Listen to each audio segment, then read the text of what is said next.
parallel and counterflow heat exchanger. Aim of the experiment is to determine LMTD, that is log mean temperature difference, effectiveness and overall heat transfer coefficient.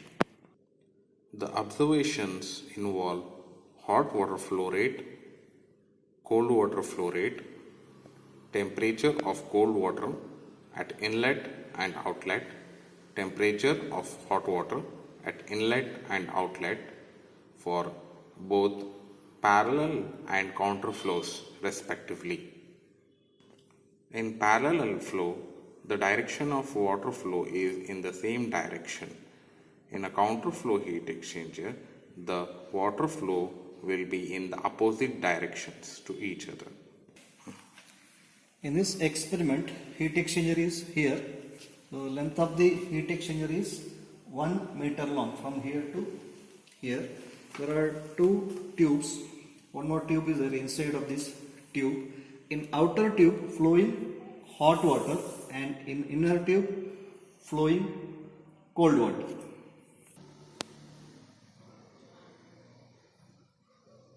There are two sets. One is parallel flow, another one is counter flow. First I will show parallel flow heat exchanger.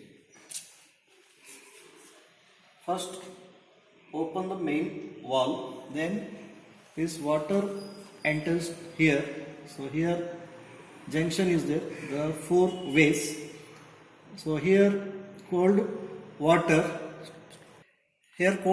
enters to geyser. So this is cold water in and we will get hot water out, and this hot water is directly enters to outer tube. This is T1 temperature. This is giving hot water inlet, and in parallel flow both the water flowing in same direction, that is in this direction, hot water will go and is passing out. Here you have to control the flow rate. So force should be, you have to set in between 100 to 150 ml per minute.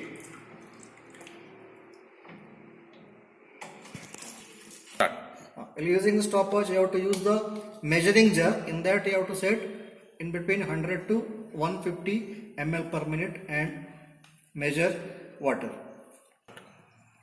Next, here 2 more ways are remaining. This is for cold water.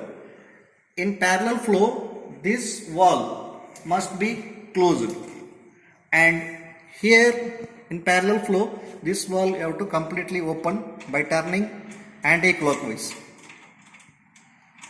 Fully valve is opened.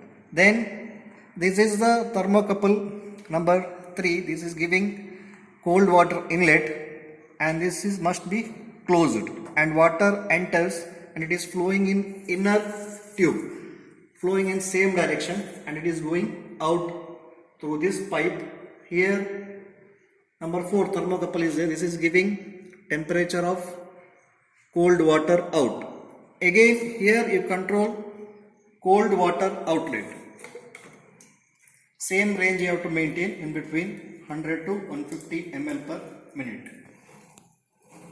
Measuring the flow rate, this heater switch is on. Now we will get hot water and this thermocouple turned to number 1 position. So here once you get the steady state, take all the temperature. This is hot water in, this is hot water out, cold water in, and this is cold water out.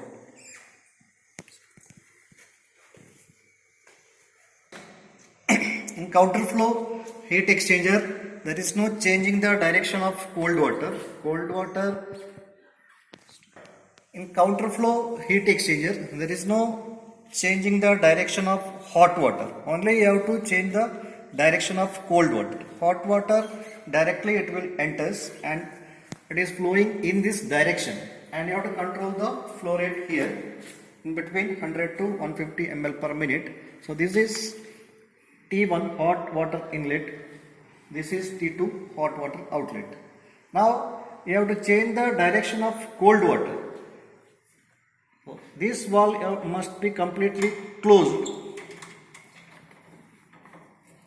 Then you have to open this valve, completely open.